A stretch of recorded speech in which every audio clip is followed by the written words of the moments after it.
Alors, je me présente, je m'appelle Mathieu Servetti, je suis responsable marketing chez Google France. Alors, la scène, on a un peu survendu, il y a 5 chaises, 3 tables, on n'est que 3 à présenter aujourd'hui. Mais par contre, on est super content d'être avec vous, puisqu'on va parler de sujets qui nous passionnent et qui, j'espère, vous passionnent autant que nous, que sont le digital, le marketing et la data. Alors, je vois déjà certaines têtes qui se disent « Ouh là là, encore la data, le big data, j'en peux plus, qu'est-ce qu'ils vont nous sortir ?» J'ai une super nouvelle, on ne va pas faire une présentation que sur la data. En revanche, la data aujourd'hui, elle est indissociable du digital et indissociable du marketing.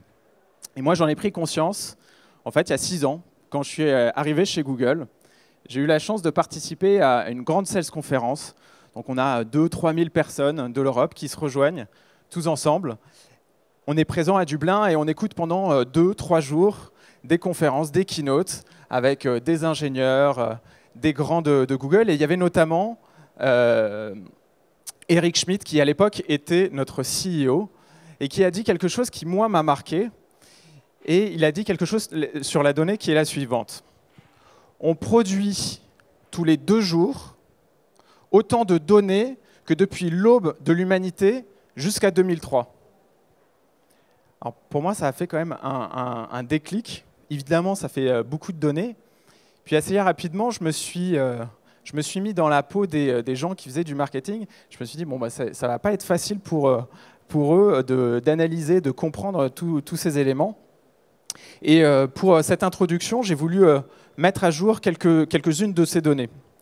La première, c'est le graphe que vous connaissez sans doute tous et toutes, qui est qu'est-ce qui se passe sur Internet toutes les 60 secondes, qu'est-ce qui se passe sur Internet toutes les minutes.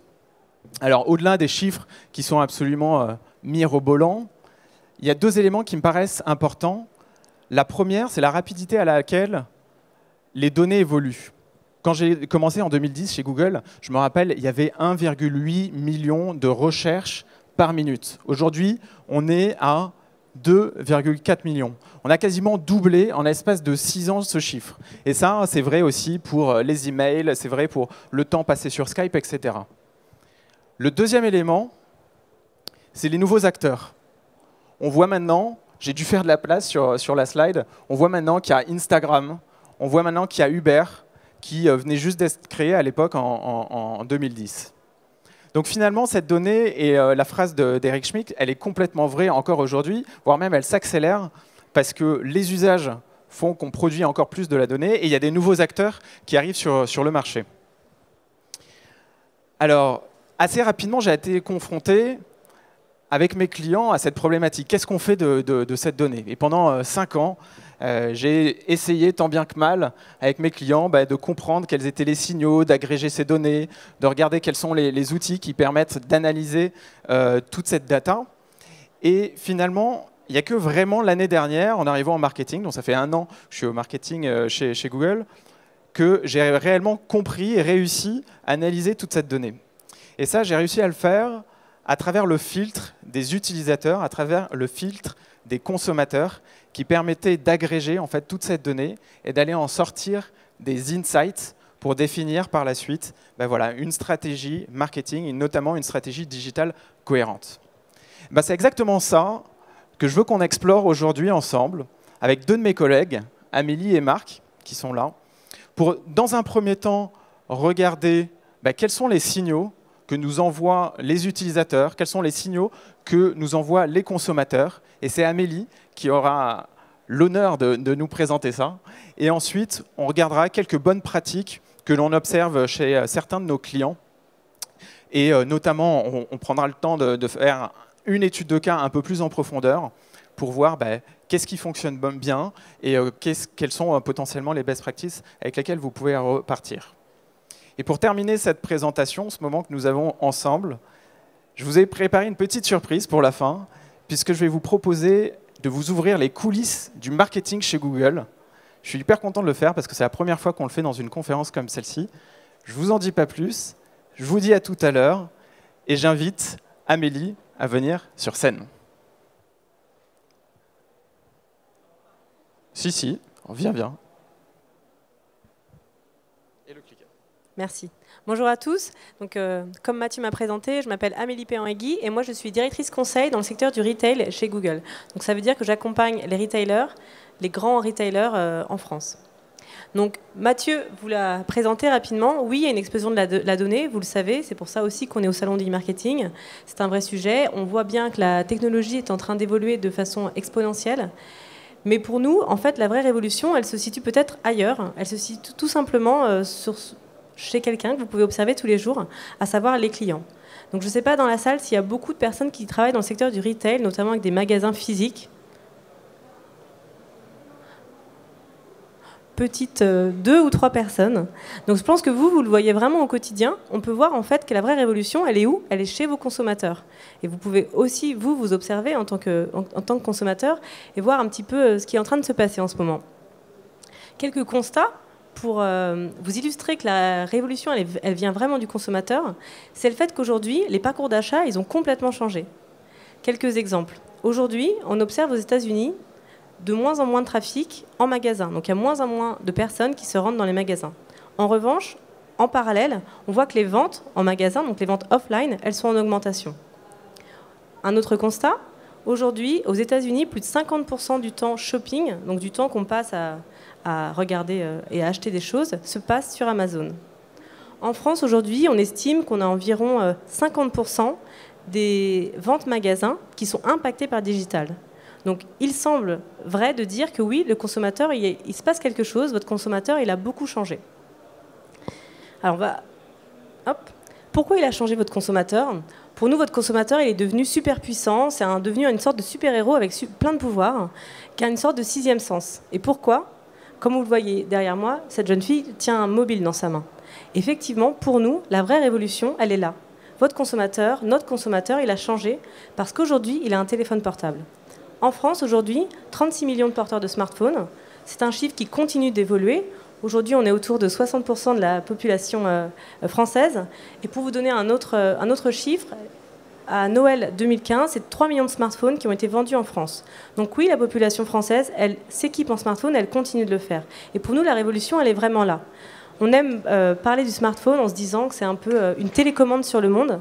Je cite Sundar Pichai, l'actuel CEO de Google, qui disait ça récemment en parlant du mobile, puisque finalement, avec cet outil, on devient super puissant. On peut faire très rapidement des actions qui ont un impact sur le monde extérieur. Pourquoi nous, en tant que consommateurs, et vos consommateurs, pourquoi ils ont changé? Déjà, aujourd'hui, on ne va plus en ligne. En fait, on vit en ligne. On dit plus rarement maintenant, je vais aller sur Internet. En fait, on est tout le temps connecté, et notamment grâce au smartphone. Si on voit ici, derrière moi, ces 4 petits personnages qui sont en train d'utiliser leur smartphone, combien de personnes, par exemple, ici dans cette salle, ce matin, la première chose que vous avez faite, c'est de regarder votre smartphone en vous levant? Peut-être parce que l'alarme sonnait. Quasiment tout le monde. J'espère que vous dites aussi bonjour à votre conjoint quand vous vous réveillez et pas directement le smartphone. Donc effectivement, aujourd'hui, on a cette consommation qui est perpétuelle de l'Internet via notre smartphone. Chez Google, on aime parler, quand on parle de cette nouvelle je dirais, consommation web, on aime parler des moments. Aujourd'hui, finalement, on l'observe, on fait beaucoup moins de sessions ou de visites. Dans le passé, vous le voyez, j'imagine, avec vos outils de web analyse, on voyait que le trafic Internet, il y avait des pics à certains moments de la journée. On voyait une forte connexion le matin, le midi et le soir. Aujourd'hui, il y a toujours ces pics de consommation, mais en fait, ils sont beaucoup moins présents, puisque finalement, on se connecte à Internet de façon permanente. Donc nous, on remarque que l'usage d'Internet, aujourd'hui, il est hyper fragmenté. Donc au lieu de des grandes sessions de 20-30 minutes, en raison de 5-6 sessions par jour, ce qu'on observait dans le passé, on voit plutôt des micro-sessions, des moments, comme on aime les appeler. En effet, en moyenne, selon une étude qu'on a fait récemment en Europe, on regarde notre téléphone, on l'utilise, l'utilisateur qui a un smartphone le regarde environ 150 fois par jour. Et là, je vois pas mal d'entre vous qui sont en train de l'utiliser. En plus, vous prenez des photos, donc c'est sympa, ça montre que c'est intéressant et que du coup, vous n'êtes pas en train d'être sur Tinder ou de regarder vos mails. Donc merci de votre attention, on est très contents. Donc oui, 150 fois par jour. Donc certes, ce n'est pas toujours des usages web, parce que comme vous êtes en train de l'illustrer très bien, on peut aussi prendre des photos avec son téléphone. Mais aujourd'hui, on voit bien que c'est un usage qui est très fragmenté. Finalement, son téléphone mobile, on le regarde tout le temps. Un autre constat sur ce consommateur, eh bien, c'est la façon dont aujourd'hui on consomme les médias. Donc, derrière moi, des chiffres du marché américain, les chiffres français seraient très très similaires sur la façon dont on consomme aujourd'hui les médias. Donc 11h11 de consommation média aux États-Unis en 2011. Si vous trouvez que c'est beaucoup, c'est parce qu'on n'a pas fait la soustraction du multitasking. Donc oui, on peut consommer de la télé tout en étant sur son téléphone. Donc ça, c'était en 2011. Si on regarde ce qui se passe l'année dernière aux États-Unis, eh bien, la consommation média a un peu augmenté, mais surtout, elle a augmenté grâce au mobile. Donc aujourd'hui, aux États-Unis, la consommation média des médias plus traditionnels est en légère décroissance, ou même complètement en décroissance pour certains médias, alors que le web continue d'augmenter, et notamment, la vraie révolution ici, c'est vraiment via le smartphone. C'est grâce au smartphone, finalement, que le temps Internet aux États-Unis ou en France s'envole.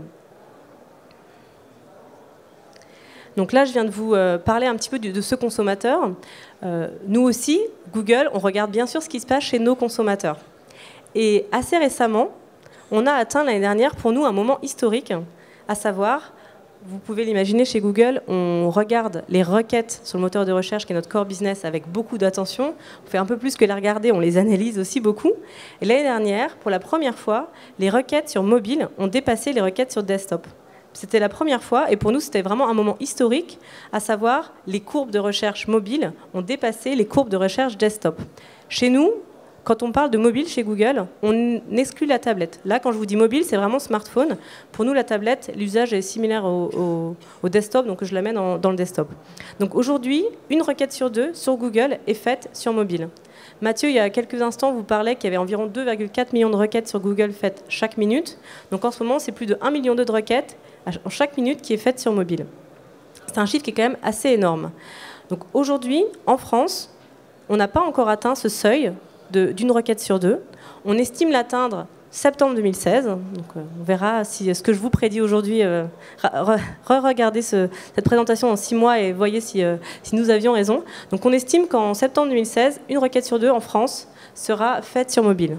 Ça veut dire quoi? Ça veut dire que vous, dans la salle, en septembre 2016, on estime que pratiquement 50% de votre trafic, si ce n'est pas déjà le cas, viendra de mobile. Donc ça, c'est aussi important et c'est un message assez fort. Il faut aussi être prêt à ce nouveau type de consommation. En France, donc pas encore 50%. Cela dit, sur une autre plateforme Google, qui est YouTube, aujourd'hui en France, sur YouTube, il y a plus d'une vidéo sur deux qui est visionnée sur smartphone. Donc l'usage, notre consommateur, quand il consomme YouTube, il a déjà fait ce switch, il est déjà plus sur mobile que sur desktop.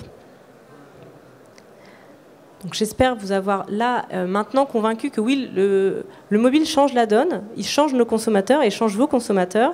Souvent quand on présente ça, enfin moi quand je présente ce type de chiffres à mes annonceurs, à mes clients, ils vont dire oui, ok, c'est très bien, on le sait, les usages changent, tout le monde le dit, c'est une réalité. En revanche, aujourd'hui, en termes de conversion, le taux de conversion sous mobile, il n'est pas encore au niveau du taux de conversion que j'ai sur desktop et ça devient c'est un peu compliqué. Donc effectivement, c'est une réalité, le taux de conversion sur mobile est aujourd'hui encore inférieur à celui qui est sur desktop, mais en fait c'est quand même en train d'évoluer et je voulais vous montrer deux exemples qui montrent bien que oui, si on offre un actif mobile de qualité, le consommateur il est prêt aujourd'hui à acheter sur mobile. Donc derrière moi, les chiffres du Black Friday 2015, donc le Black Friday c'est une fête commerciale américaine, cette année, l'année dernière, 2015, excusez-moi, il y a plus de 20% des ventes e-commerce qui ont été faites sur smartphone. 20%, donc une vente sur 5 au Black Friday 2015 a été réalisée sur smartphone. Ce qui est intéressant, c'est de regarder l'évolution que vous pouvez voir derrière moi. En 2010, c'était 3%. Donc ça a vraiment augmenté et on voit aussi ces chiffres en France.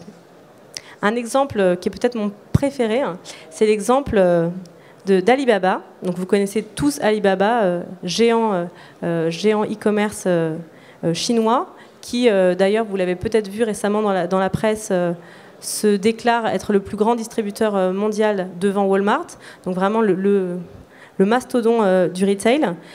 Alibaba, chaque année, a un temps fort commercial très important qui s'appelle le Single Day. Donc le Single Day qui se passe le 11 novembre, 11-11-11. Je précise la date parce que c'est le jour donc, de la fête du célibat. L'idée du Single Day, c'est de s'auto-célébrer, si on est célibataire, de faire un peu la chasse à la Saint-Valentin et de se dire oui, moi je m'auto-félicite en m'achetant plein de choses. Donc c'est vraiment un boom commercial, c'est la plus grosse fête commerciale au monde. Eh bien, ce jour-là, Alibaba, sur cette journée, a réalisé un chiffre d'affaires de 14,3 milliards de dollars. Des milliards, hein, c'est bien des milliards, donc c'est vrai que c'est un peu fou. Donc certes, le marché chinois est gigantesque, mais ce qui est encore plus fou que ces 14,3 milliards qui déjà donnent un peu le tournis, c'est les ventes sur mobile. Ce jour-là, Alibaba a fait 70% de son chiffre d'affaires sur mobile. Donc oui, je vous le disais, le consommateur américain, il est prêt à acheter son mobile, mais les consommateurs chinois sont également complètement prêts à acheter son mobile et achètent même plus sur mobile que sur desktop. Et c'est en ça, pour nous, qu'il y a une vraie révolution des parcours d'achat.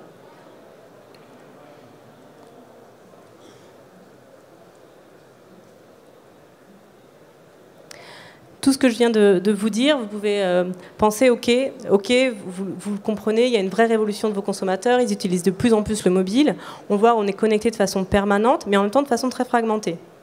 Ce qui crée, et Mathieu en parlait tout à l'heure, de plus en plus aussi de données qui sont créées avec tous ces nouveaux signaux Internet. Donc il va falloir s'adapter. Ça peut être un peu anxiogène quand on sent bien qu'il y a une vraie révolution qui est en train de se passer. Comment vous, retailer ou autres, alors j'ai vu qu'il y avait 2 retailers à magasin physique dans la salle, combien d'entre vous, s'ils ne travaillent pas dans le secteur du retail, ont pour mission de pousser ou vendre un produit? C'est une question facile, on est au salon du e-marketing, je ne prends pas trop de risques quand même. Ah, mais que 50% de la salle. Donc effectivement, le vrai sujet finalement, ça va être comment, on va vous montrer beaucoup d'exemples du retail, puisque c'est notre secteur avec Marc qui va ensuite me succéder, comment des retailers ont réussi à s'adapter, parce qu'en fait, il y a quand même des clés.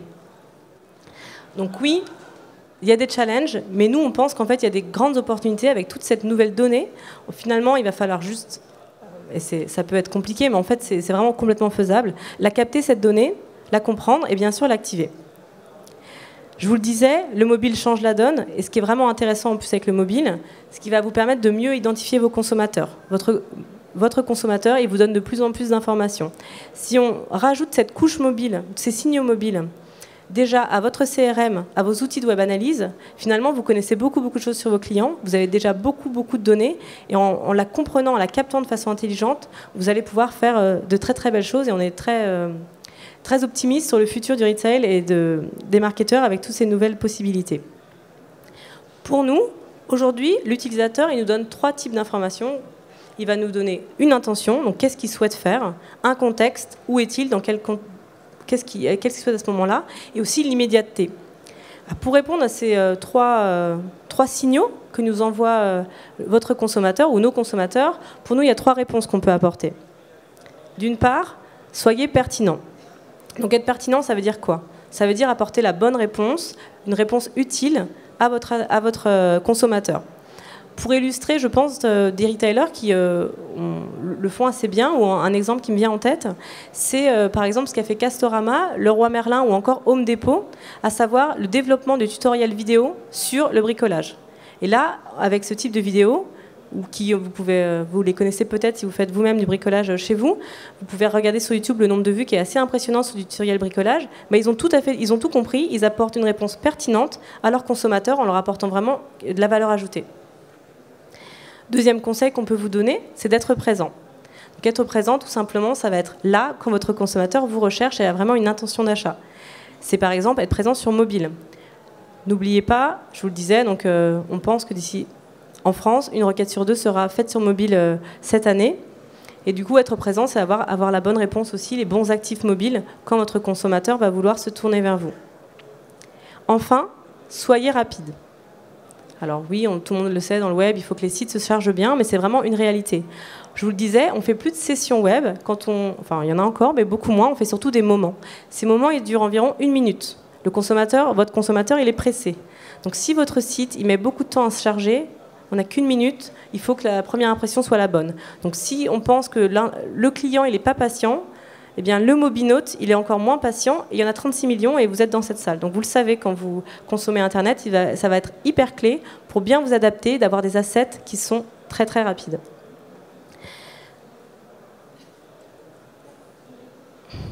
Je clique, ça ne vient pas. Moi je voulais vous parler d'un... Ah oulala. J'ai trop cliqué, je reviens. Moi, je voulais vous parler d'un retailer, qui est celui-ci, qui est en fait pas vraiment un retailer, mais un hôtelier, qui est Red Roofing. Est-ce que certains connaissent Red Roofing? Un monsieur est spécialiste du secteur travel. Redroofing, c'est une chaîne américaine d'hôtels low cost, plutôt située en périphérie de ville. Je trouve que Redroofing, c'est très intéressant ce qu'ils ont fait, parce que finalement, ils ont juste utilisé de la donnée qui était finalement facilement accessible pour améliorer la façon dont ils communiquent avec leurs consommateurs. Donc, qu'est-ce qu'ils ont fait Redroofing? Ils ont capté tous les signaux des vols annulés. Donc, à chaque fois aux États-Unis qu'il y a un vol, un vol qui est annulé, Redroofing, en temps réel, va pousser des messages publicitaires avec des liens sponsorisés sur le search pour communiquer auprès des mobinautes qui sont donc coincés en aéroport, un message très personnalisé du style « coincé à l'aéroport, nous avons des prix sur Redroofing ». L'idée, c'est de se dire, là, ils ont vraiment compris dans quel contexte et avec quelle intention les personnes qui sont localisées dans des aéroports vont faire une recherche. Donc ça, c'est important. Évidemment, ces campagnes-là, ils les font que autour des aéroports et en temps réel, dès qu'un vol est annulé. Donc juste en utilisant intelligemment la donnée, ils ont réussi à mettre ça en place. Ce qui est intéressant, c'est qu'est-ce que ça a donné pour le business Redroofing. En utilisant cette donnée, qui est tout de même facilement accessible, ils ont augmenté leur taux de réservation de 60%. 60% pour n'importe quel business, je pense que on a envie de le prendre, ce 60% pour son business. Donc finalement, une belle réussite, juste en comprenant bien dans quelle intention leur consommateur est et vraiment utilisant la donnée de façon très intelligente. Donc, depuis que je vous parle, on a regardé pas mal d'exemples plutôt américains, un exemple chinois. Je vais maintenant appeler Marc sur scène, qui lui va vous parler d'un de vos compatriotes, d'un retailer qui est en train de très très bien s'adapter sur le marché. Merci à tous.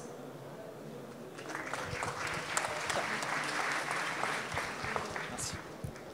Bonjour à tous, je suis Marc Esslinger et je suis Analytical Lead au Retail chez Google France. La première question que je voulais vous poser aujourd'hui, c'est qui connaît Petit Bateau? Ok, super, ça commence bien. Avant de vous parler d'un retailer qui s'est adapté, Petit Bateau, j'aimerais revenir sur 2 points clés. Le premier, la donnée se multiplie à vitesse exponentielle. Le second, le comportement des utilisateurs est de plus en plus complexe. Ils sont multi-device, multi-sources et multi-canaux. Alors la vraie question que j'ai envie de vous poser aujourd'hui, celle qui est importante, c'est comment est-ce que je fais pour rendre cette jungle de données intelligible, mieux comprendre mes comportements utilisateurs et mieux piloter mon business. Avec Petit Bateau, on a beaucoup réfléchi à ces problématiques de smart data. Et aujourd'hui, je voulais vous parler de la toute dernière étude Online to Store qu'on a effectuée ensemble. Beaucoup d'entre vous sont convaincus qu'il existe des phénomènes Online to Store aujourd'hui, c'est-à-dire que le digital influence de manière positive les ventes en magasin. C'était le cas de Petit Bateau en tout cas. Cependant, beaucoup d'entre vous ne sont pas capables de mesurer ces phénomènes, de quantifier ce phénomène. Alors du coup, la question aujourd'hui, c'est comment est-ce que je rends cette donnée intelligible? Et cette question, elle est triple. Comment je capte la donnée? Comment je relie le monde du online au monde du offline? Comment je comprends cette donnée? Quelles analyses je fais? Quels insights j'en tire? Et finalement, le troisième point, le plus important, comment j'actionne mes insights d'un point de vue pragmatique et comment je modifie mon business. Capter, comprendre et activer. Le premier point, c'est donc capter. Et capter, dans le cas d'une étude online to store, ça veut dire quoi? Ça veut dire qu'il faut relier le monde online au monde offline. Et comment on a fait ça avec Petit Bateau? 2 éléments ici. Le premier, c'est qu'on a considéré uniquement les transactions en magasin effectuées par le biais du programme de fidélité, c'est-à-dire par une carte de fidélité.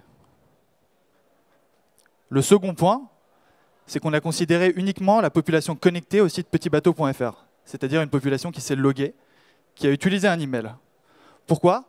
Parce qu'on est capable ensuite d'utiliser, grâce à un identifiant unique, de relier l'adresse email à la carte de fidélité, et donc de dire qu'un utilisateur qui a acheté en magasin est passé avant sur petitbateau.fr.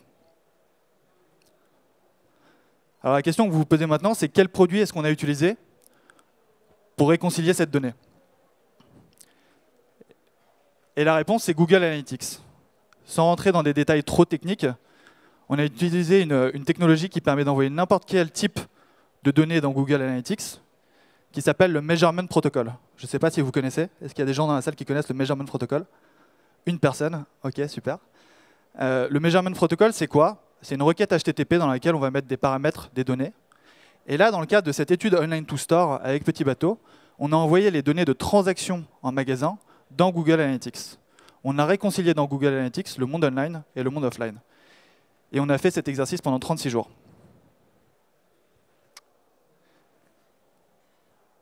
Maintenant, la question que vous vous posez, c'est quels sont les résultats de cette étude Online to Store? Et je pense que c'est la question qu'on se posait nous aussi à l'époque. Et s'il y a un chiffre, un seul chiffre que je voudrais que vous reteniez aujourd'hui, c'est 44%. Et ce 44%, c'est quoi? Ce 44%, pardon, ça veut dire que sur 100 transactions effectuées en magasin, 44 sont précédées d'une visite en ligne sur le site petitbateau.fr. Je ne sais pas si vous vous rendez compte, mais c'est énorme. Alors là encore, vous allez me dire, moi c'est un indicateur qui est intéressant. On a quantifié le phénomène Online to Store, mais ça ne me parle pas très bien en tant que marketeur. Et du coup, je vais vous donner un second chiffre. Ce second chiffre, c'est un chiffre de taux de conversion. Là, ça devrait vous parler un peu plus. Le taux de conversion, en prenant en compte, en considérant les ventes en magasin, dans l'étude Online to Store Petit Bateau, est multiplié par 5,7 fois. Encore une fois, c'est très important. Alors vous allez me dire, encore une fois, on raisonne ici sur une approche qui est moyennisée. On est sur un taux de conversion, mais finalement, il y a plusieurs sources, plusieurs devices. C'est ce qu'on a vu dans les différentes parties présentées par Amélie et Mathieu. Et du coup, on s'est posé la question assez légitime avec Petit Bateau de savoir si le mobile était plus online to store que la moyenne. Et la réponse, là encore, c'est oui. Les visiteurs mobiles convertissent 11% mieux que la moyenne des visiteurs du site en magasin. Leur panier moyen est 8% supérieur à la moyenne des visiteurs du site.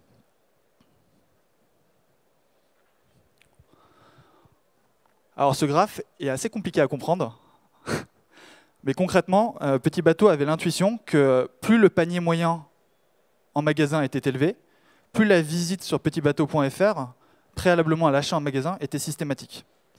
Et on a pu vérifier cette intuition, et c'est ce que montre ce graphe.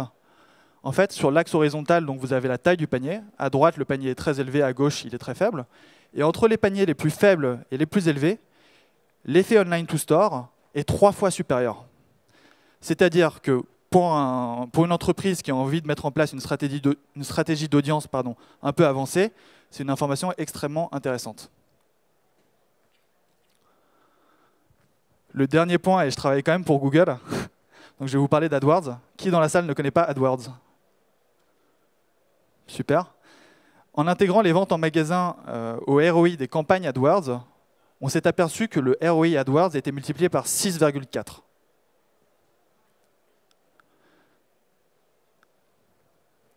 J'aimerais donc conclure cette partie comprendre en 3 points. Le premier, 44% des acheteurs en magasin se rendent en ligne sur petitbateau.fr avant d'effectuer leur achat. Le second, le mobile et le device sur lequel l'effet online to store est maximisé. Le dernier, le ROI des campagnes AdWords en intégrant le revenu des ventes en magasin est multiplié par 6,4 fois.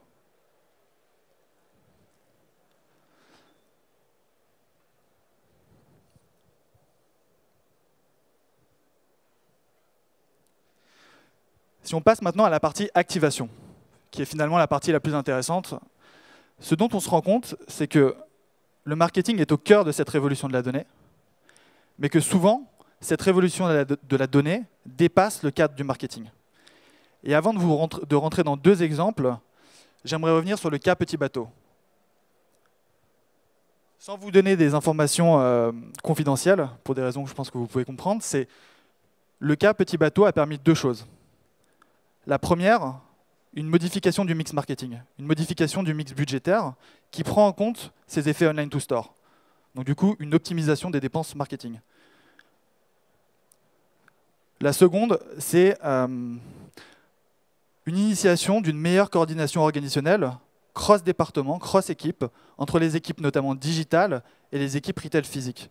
Cette étude a permis de sensibiliser les équipes de vente, les équipes retail physiques, au fait que le digital influence de manière positive les ventes en magasin. J'aimerais maintenant vous partager 2 autres exemples. Et le premier est un peu personnel, désolé. J'étais il y a 3 semaines à une soirée d'anniversaire. Et la personne qui a organisé cette soirée d'anniversaire avait mis une imprimante à disposition des invités pour que chacun puisse repartir avec des photos de la soirée. Et je me suis dit que c'était assez sympa comme idée. Et donc, il y a quelques jours, quand j'ai dû organiser à mon tour une soirée d'anniversaire, j'ai décidé de copier cette idée, still with pride, comme on dit. Et donc, je suis allé sur google.fr, j'ai recherché l'imprimante, je l'ai trouvée, et j'ai été ciblé par une campagne de Click to Store. Donc, le Click to Store, c'est très simple. Je vois une campagne sur google.fr, je commande l'objet et je vais le rechercher dans le point de vente le plus près de chez moi. Je reçois un email de leur système, du système CRM du retailer en question et qui me dit que je peux passer chercher mon produit à 17 h en magasin. À 17 h, je me rends en magasin et là, mauvaise surprise, le produit n'est plus en stock. Donc là, je suis sceptique, je demande au vendeur s'il peut revérifier s'il n'y a pas un autre produit en stock et il me dit que non. Très bien, je suis assez déçu, je dois organiser une soirée d'anniversaire et mon idée tombe un peu à l'eau. Du coup, je décide quand même d'aller en rayon pour voir s'il n'y a pas d'autres produits, des produits similaires, ou si mon produit n'est tout simplement pas disponible. Et là, à ma grande surprise, non seulement il y a des produits similaires, mais en plus mon produit est en stock, 2 unités. Donc là, je suis un peu surpris. Je retourne voir le vendeur et je lui dis que c'est quand même surprenant. Je lui demande si je peux utiliser le voucher de 10% de réduction auquel j'ai le droit en ligne. Et là, il me répond que non. Ce voucher est seulement disponible en ligne. Donc là, je suis relativement déçu et je décide d'abandonner mon achat. Pourquoi je partage avec vous cet exemple personnel? Parce que je trouve qu'il illustre très bien la nécessité aujourd'hui d'avoir une supply chain coordonnée, d'avoir une excellence opérationnelle sur cette supply chain, de coordonner notamment le niveau de stock en ligne avec le niveau de stock en magasin. Sans cette coordination, les entreprises se privent de campagnes marketing ultra localisées, très performantes. Je vous donne juste un chiffre à ce sujet. Je sais qu'on a déjà vu beaucoup de chiffres, mais un dernier.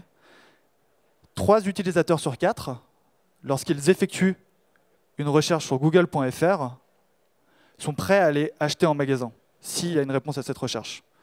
Et donc du coup, si cette réponse à la recherche n'est pas exacte, n'est pas précise et qu'il y a des écarts de stock par exemple, c'est se priver quand même d'une belle opportunité de business et c'est potentiellement dégrader l'expérience client.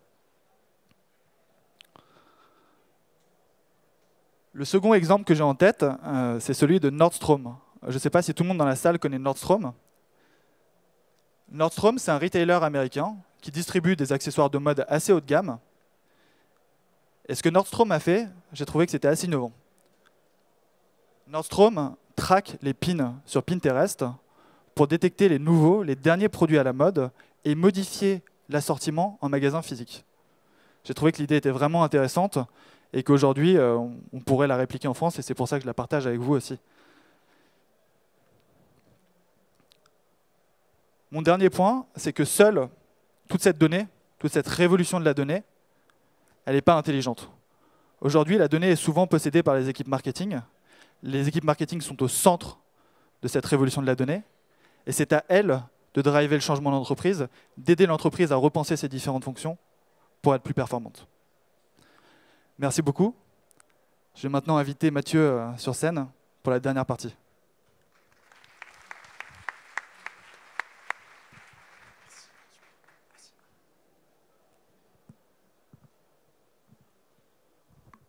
Rebonjour. Vous allez toujours bien? C'est bon, vous tenez le coup?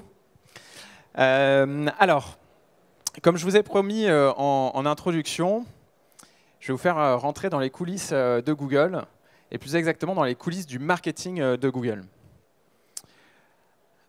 Alors la première chose, quand on pense à la marque Google, ce qui est fabuleux, c'est que tout le monde connaît. Même ma grand-mère, quand je lui dis que je travaillais chez Google, elle sait ce que c'est. Ce qui n'était pas forcément le cas de toutes les entreprises pour lesquelles j'ai travaillé. La deuxième chose, c'est qu'il y a une certaine magie quand même autour de la marque. Il y a une certaine sympathie autour de la marque qui engendre pas mal de questions. Moi, on me pose des questions assez farfelues du style est-ce que c'est vrai que les gens travaillent en basket chez Google? Vous avez la preuve aujourd'hui, c'est vrai. Enfin, pas tous, mais c'est vrai. On me dit comment on fait pour innover, comment Google fait pour innover. Et parfois, j'ai la question, mais qu'est-ce que tu fais, toi, Mathieu, au marketing? C'est une question légitime. Google, c'est relativement connu. Tout le monde, ou en tout cas une grande partie des gens, utilisent Google, les applications Google. Les produits sont ouverts à tous. En général, ils sont gratuits. Donc c'est une question complètement légitime. Alors déjà, quand on regarde le marketing chez Google, il faut savoir que ce n'est pas quelque chose de conventionnel. Google n'est pas une entreprise conventionnelle. Un très bon exemple, c'est l'exemple des Google Doodle. Qui sait ce que c'est que les Doodle Google? Ok, quasiment toute la salle. L'histoire de ce Doodle, c'est Larry et Sergey, les deux fondateurs, qui un jour sont partis à Burning Man, dans ce festival aux États-Unis, et qui se sont dit on va faire un message d'absence un petit peu sympa. Et pour ça, ils se sont dit on va modifier le logo sur la page d'accueil et on va mettre le logo qu'il y a derrière avec ce personnage qui représente l'homme qui brûle, donc qui est le symbole du festival. Et c'était un moyen de dire salut tout le monde, on n'est pas là, on part quelques jours au festival, on revient dans quelques jours. Et du coup, ça s'est développé, c'est devenu un peu une institution. Aujourd'hui, on met en avant soit des artistes, soit des personnages plus ou moins célèbres, soit des moments pendant l'année, et on détourne ce logo Google. Qu'est-ce que ça veut dire? Ça veut dire que finalement, Google est relativement, on va dire, pas laxiste, mais en tout cas est relativement flexible sur sa marque, et ça, c'est pas forcément quelque chose de conventionnel. Il n'y a pas, à mon avis, beaucoup de marques qui osent détourner son logo pour en faire quelque chose de sympa comme ça. Alors si on creuse au-delà de ce logo et qu'on regarde le marketing chez Google, finalement, quelque part, c'est pas complètement différent du marketing que l'on fait dans pas mal d'entreprises. C'est-à-dire qu'on a des utilisateurs d'un côté, on a des clients, et ces utilisateurs et ces clients, on fait en sorte de leur montrer quelque chose, ou de leur faire ressentir quelque chose, ou en tout cas de leur faire faire quelque chose. Jusque-là, c'est relativement simple. En revanche, pour moi, il y a des éléments qui sont fondateurs dans le marketing de Google, et c'est ça que j'aimerais partager avec vous sur les 10-15 minutes qui nous restent ensemble. C'est notamment 3 éléments fondateurs, et je vous propose de les parcourir à travers 6 exemples, des exemples français, des exemples internationaux ou étrangers, à la fois sur le B2B et à la fois sur le B2C. À chaque fois qu'on lance un projet ou une campagne marketing, on regarde ces 3 éléments à la loupe. Le premier, ce n'est pas une grande surprise, ça fait 3 quarts d'heure qu'on en parle, on part toujours de la donnée, mais comme l'a dit Marc, la donnée, ce n'est pas suffisant, il faut aller plus loin, donc on vise les insights. Premier exemple, le logo Google, qui a fait couler beaucoup d'encre quand il est sorti, il y a quelques mois, le nouveau logo Google. Alors on ne va pas débattre pour savoir si il est bien, il n'est pas bien, il est joli, il n'est pas joli. Je pense que déjà, tout le monde a oublié l'ancien logo, ça c'est sûr. En revanche, les raisons pour lesquelles on a changé ce logo, pour moi, on ne les a pas énormément expliquées. En tout cas, moi, je ne les ai pas énormément vues dans les médias. Et c'est ça que je veux partager avec vous. Alors, comme je vous le disais, on est parti de la donnée. Et la donnée qu'on a regardée, c'est les requêtes sur mobile et les requêtes sur tablette. Amélie en parlait tout à l'heure. Aujourd'hui, dans plus d'une dizaine de pays, il y a plus de requêtes sur mobile que sur ordinateur fixe. Donc ça, c'est la donnée. On est allé chercher les insights après. Donc on est allé voir nos utilisateurs. On leur a dit, mais qu'est-ce que ça change pour vous, le fait de faire des requêtes sur mobile? Et là, on était assez surpris. Ils nous disent, mais finalement, quand je suis sur mon smartphone, je ne vois pas très bien, je ne reconnais pas forcément le logo Google, il est tout petit, il n'est pas forcément ultra visible, ou quand je suis sur vos applications, Google Maps ou autres, ce n'est pas forcément clair. Et d'un point de vue marketing, c'est assez gênant quand il n'y a pas d'attribution comme ça à la marque. Donc du coup, on s'est dit, OK, il faut changer quelque chose, et c'est la raison pour laquelle on a changé ce logo. Si vous voyez, on a enlevé l'empattement, on a pris une police qui est légèrement plus grasse, plus épaisse, et du coup, quand on est sur smartphone et sur mobile, c'est beaucoup plus clair, c'est beaucoup plus lisible, et ça permet justement d'avoir cette attribution à la marque à laquelle on est très cher. Le deuxième exemple, c'est un exemple qu'on a fait en partenariat avec l'équipe pendant la Coupe du Monde de rugby l'année dernière et pendant l'Euro de basket. Alors, encore une fois, on est parti de la donnée. Et cette donnée, c'est celle que vous avez derrière, ces deux exemples. Vous avez peut-être reconnu Google Trends.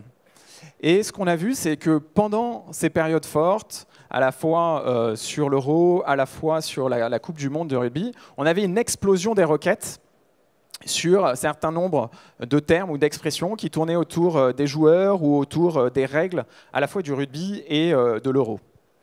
À titre d'exemple, on voit qu'on a Tony Parker qui a 10 fois plus de requêtes pendant le dernier Euro que Zlatan.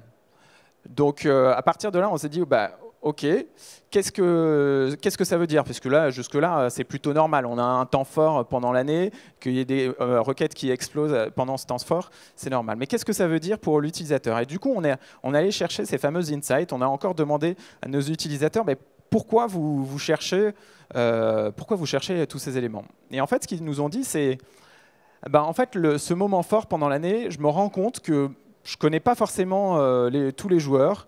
Je ne connais pas forcément toutes les règles, notamment au rugby où c'est relativement compliqué. Toutes les règles de hors-jeu, de plaquage, le joueur qui est rentré sur le côté, etc.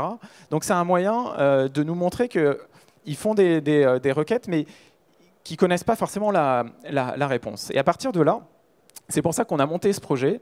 C'est parce qu'on est allé chercher cet insight où on s'est dit on a une valeur à ajouter justement à ces utilisateurs en leur proposant, en poussant directement sur le site de l'équipe, en poussant directement sur les réseaux sociaux, sur nos comptes, des informations de manière régulière sur les joueurs, les règles, de manière un petit peu sympa et un peu ludique, ce qui nous a permis, on pense, d'apporter de la valeur à nos utilisateurs. Alors la valeur, c'est justement le prochain point qui est le deuxième pilier auquel on fait extrêmement attention quand on lance un projet marketing. En fait, on se pose la question, quel problème je veux résoudre? Quel problème, en tout cas, on veut résoudre quand on lance une campagne ou un projet? Et quand on essaye de trouver des réponses, forcément, on essaye d'être ultra ambitieux. L'exemple que j'ai choisi, c'est un exemple qui me tient à cœur, parce que c'est un projet sur lequel j'ai la chance de participer, qui est un projet qui s'appelle Google pour les pros, et qui vise en fait à accompagner les TPE et les PME en France. Donc on s'est posé, il y a quelques années, ça a démarré en 2012, il y a 4 ans, on s'est posé la question, quel est le problème en France vis-à-vis des TPE et PME? Parce que ce qu'on observe, c'est que d'un côté, les usages sont ultra développés, et je pense qu'on l'a vu avec Amélie et Marc tout à l'heure. Donc vous, moi, on utilise énormément le digital. Il y en a qui dorment avec le téléphone, j'ai cru comprendre dans la salle. Mais de l'autre côté, du côté des entreprises, on est plutôt en retard par rapport à la moyenne européenne. Or, ce retard, il a un coût, ou plutôt c'est une énorme opportunité. McKinsey nous dit que si on accélère notre transformation digitale d'un point de vue entreprise, on a 100 milliards d'euros à aller chercher d'ici 2020 sur notre PIB. Ce n'est pas des millions, 100 milliards d'euros à aller chercher. Donc c'est une énorme opportunité. Et quand on est allé chercher les insights de notre premier point auprès de ces entreprises, quand on leur a posé la question, mais pourquoi on n'est pas plus digitalisé? Pourquoi on n'utilise pas plus des outils pour mieux communiquer, pour mieux travailler d'un point de vue digital? Ce qu'ils nous ont dit, c'est finalement, c'est compliqué quand même le digital. On l'a vu, la donnée explose, les usages explosent, etc. Donc c'est pas forcément facile. Et moi, je comprends pas forcément ce qui se passe autour de moi. Donc finalement, on avait un problème qui était un problème, on va dire, d'éducation, de compréhension de tous ces outils. Et c'est ça qu'on a voulu mettre en place depuis 2012, où on a déployé sur le terrain avec plusieurs centaines de coachs qui sont allés de région en région, en partenariat avec les chambres de commerce, les CCI, former directement les TPE, les PME. Et depuis l'année dernière, on a lancé un site de formation en ligne, donc c'est Google pour les pros, qui vise justement à promouvoir des formations gratuites sur l'ensemble du marketing sur le digital. D'ailleurs, on a un stand, j'en profite pour mes collègues qui sont sur le stand, on a un stand sur lequel il y a ces coachs et sur lequel vous allez pouvoir poser des questions si vous le souhaitez. Donc ça, c'était le premier exemple. Le deuxième exemple, c'est l'exemple des heures magiques. Là encore, on s'est dit, bon, comment on peut apporter de la valeur à nos utilisateurs? Ça, c'est un exemple B2C, donc nos utilisateurs grand public. Comment on peut apporter de la valeur, parce que c'est un peu un point d'orgue pour nous sur ce projet. Ben, encore une fois, on est parti du constat que l'été, les journées se rallongent, les heures à la fin, après le travail, sont de plus en plus longues. Mais finalement, les utilisateurs nous ont dit, on ne sait pas trop quoi en faire de ces heures supplémentaires. Ok, je vais voir mes amis, ma famille, mais il n'y a pas d'idée, c'est difficile d'aller chercher des idées originales. Et du coup, c'est ce qu'on a voulu promouvoir, c'est de manière géolocalisée, donc sur la région parisienne. On s'est associé avec Paris Zigzag et Underground Paris pour proposer des activités qui sortaient un petit peu de l'ordinaire. À titre d'exemple, on a Conquer Your Day, qui permet de faire du sport de manière collaborative dans des régions, dans des quartiers de Paris de manière un petit peu sympa, où on a proposé également de faire des balades sur des vélos sur lesquels il y avait des LED pendant la tombée de la nuit. Et donc, c'était des éléments plutôt sympas. D'un point de vue marketing, d'un point de vue campagne, on a poussé cette campagne média, puisqu'il y avait un plan média qui l'accompagnait. Et on s'est un petit peu appliqué ce qu'on raconte depuis tout à l'heure à nous-mêmes, à savoir le mobile, c'est important. Donc, on a été radical, campagne 100% mobile, 60% d'achats en programmatique, ce qui nous a permis d'avoir un certain engagement. Tout ça relayé sur les réseaux sociaux, donc sur notre compte Twitter, Google+, Facebook, et également on est allé faire des tests sur Snapchat. Alors, le dernier point que l'on regarde quand on fait du marketing chez Google, c'est ce côté test and learn. On sait que le succès d'un point de vue marketing, ce n'est pas quelque chose de scientifique. Ce n'est pas quelque chose qui est facile de mettre en place. Et donc, on est un petit peu obligé d'innover, d'aller chercher ce test and learn. Alors pour nous, c'est peut-être un peu plus facile parce que c'est vraiment dans notre ADN. Chez Google, on est encore une entreprise très technologique où on a cette culture de l'ingénierie, où on va tester les choses, on va voir ce qui fonctionne, on va voir ce qui ne fonctionne pas, et on va faire évoluer les différentes choses. Alors vous allez me dire, mais c'est quoi le rapport entre l'innovation, le test and learn et les pingouins? Ce n'est pas une erreur sur la slide. En fait, on a un prix en interne qu'on appelle Courageous Penguin, le pingouin courageux, et qui met à l'honneur les gens, les équipes ou les projets qui ont essayé quelque chose un petit peu fou chez Google, qui ont essayé d'innover, qui ont essayé de tester des choses, mais qui ne sont pas forcément arrivés. Quand on lance des projets, ce n'est pas forcément des projets moonshot qui sont déployés dans le monde entier, mais parfois il y a des projets qui tombent à l'eau. Et ce qu'on veut récompenser, justement, c'est le fait d'essayer. Parfois, ça ne fonctionne pas, c'est pas grave. Parfois, on arrête les projets parce qu'ils ne sont pas forcément viables. Mais en tout cas, on reconnaît l'action d'essayer. Et voilà, c'est le prix du pingouin courageux qui est représenté derrière moi. Alors, quelques exemples, 2 exemples plus exactement pour présenter cette partie. La première, c'est un projet que l'on a fait avec l'un de nos clients aux États-Unis. Le client, vous le connaissez peut-être, il s'appelle Mountain Dew, pas Mountain View, différent, mais Mountain Dew, qui est une marque de soda, et qui est venu nous voir et qui nous a dit, bon voilà, moi j'ai une copie télé, 30 secondes, c'est celle qui est à gauche, je l'ai mise sur YouTube, la même, je suis allé chercher de l'extra rich, donc je suis allé chercher de la couverture additionnelle, jusque-là on a l'habitude de faire. Mais le problème qu'ils avaient, c'est de se dire comment je fais pour toucher les gens qui sont sur mobile. Je veux faire quelque chose de différent, de plus engageant. Et alors, on a travaillé avec une équipe interne qui s'appelle Hard Copy Code, qui est un peu une agence créa interne chez Google qui est là pour repousser les limites de l'innovation, pour repousser les limites de la technologie. Et on a travaillé avec l'agence créa de Mountain Dew, donc BBDO à New York, sur un nouveau spot complètement décalé par rapport à ce qu'on avait l'habitude de faire. Alors complètement décalé, pourquoi? Parce que déjà, on n'était pas sur un spot de 30 secondes, c'était quelque chose de plusieurs minutes, ce qui est impensable. On est sur mobile, donc pour aller chercher de l'engagement sur mobile avec plusieurs minutes, il fallait quand même oser. Deuxièmement, on n'avait pas le pack shot au début. Pareil, d'un point de vue marketing, on essaye tout de suite de mettre la marque dès le début. On l'avait mis à la fin. Et sur le ton, bah forcément, on a emprunté le ton de la vidéo du digital. Donc c'est complètement décalé, c'est humoristique. Je vous invite vraiment à aller voir la vidéo, elle est très sympa. Et qu'est-ce qu'on a observé avec un outil que l'on a qui s'appelle Brandleaf Survey, que l'on utilise pour certains de nos annonceurs. On a observé que le taux de mémorisation de la marque sur ce spot mobile hyper long sur lequel il n'y avait pas de snapshot était aussi élevé que celui de la campagne télé. Donc finalement, c'était un super succès pour eux de se dire, bah, OK, ma marque avec un spot complètement différent, on la reconnaît. Et on est allé en fait même plus loin puisqu'on avait un taux de visionnage à 100% de 26%. 26%, c'est juste énorme pour une vidéo qui fait plusieurs minutes. C'était même plus que la vidéo donc, du spot de 30 secondes que l'on avait sur YouTube. Donc ça, c'est pour montrer que finalement, bah, en essayant des choses, en testant des choses, notamment sur le mobile, qui est prépondérant, comme on l'a vu, eh ben, y a des succès qui peuvent se construire. Le deuxième exemple, là on revient un petit peu plus sur les terres de Google, c'est un exemple international. C'est le projet YouTube Rewind. Est-ce que des gens connaissent YouTube Rewind? Quelques personnes connaissent.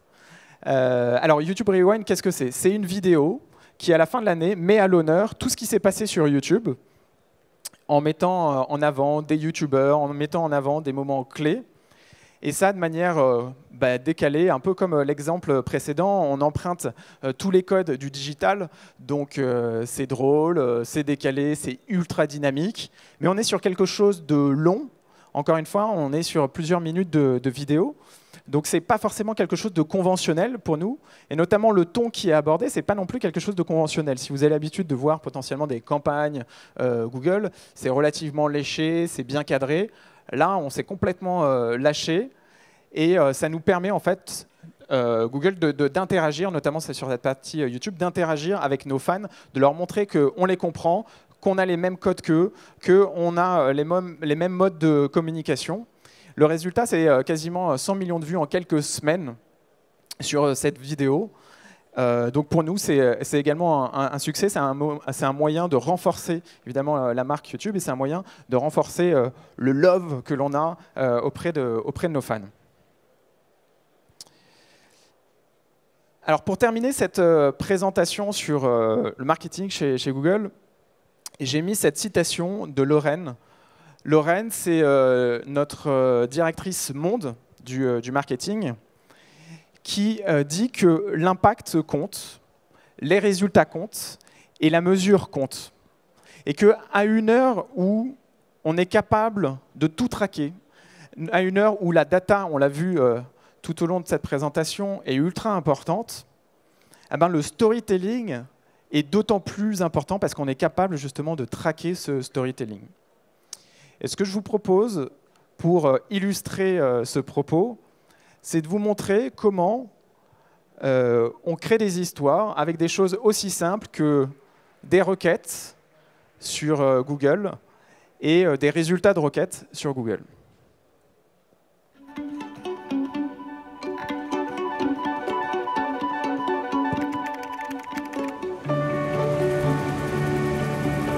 For the people out there wondering what this is all about. Whether it's about courage or controversy, well, I'll tell you what it's all about. It's about what happens from here. Thank you, and good night. Live, fight like hell. It's not just about one person. It's about thousands of people. It's about all of us.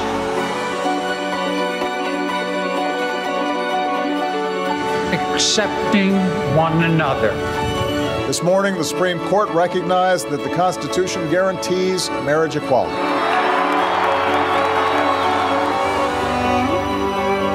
We're all different. That's not a bad thing.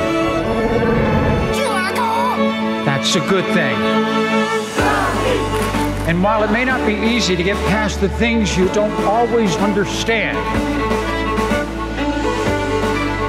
it is absolutely possible if we only do it together.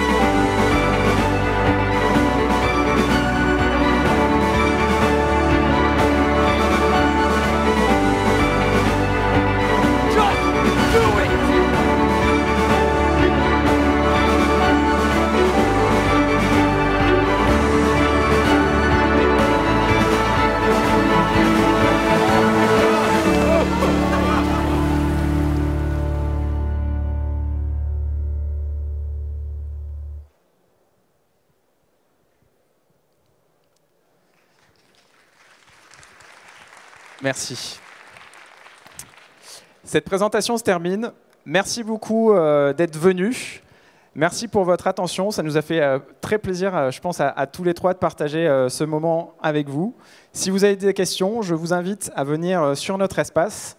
C11 D13, ce n'est pas les intersections d'une rue à New York, c'est le stand Google qui est juste là. Merci encore et bonne journée.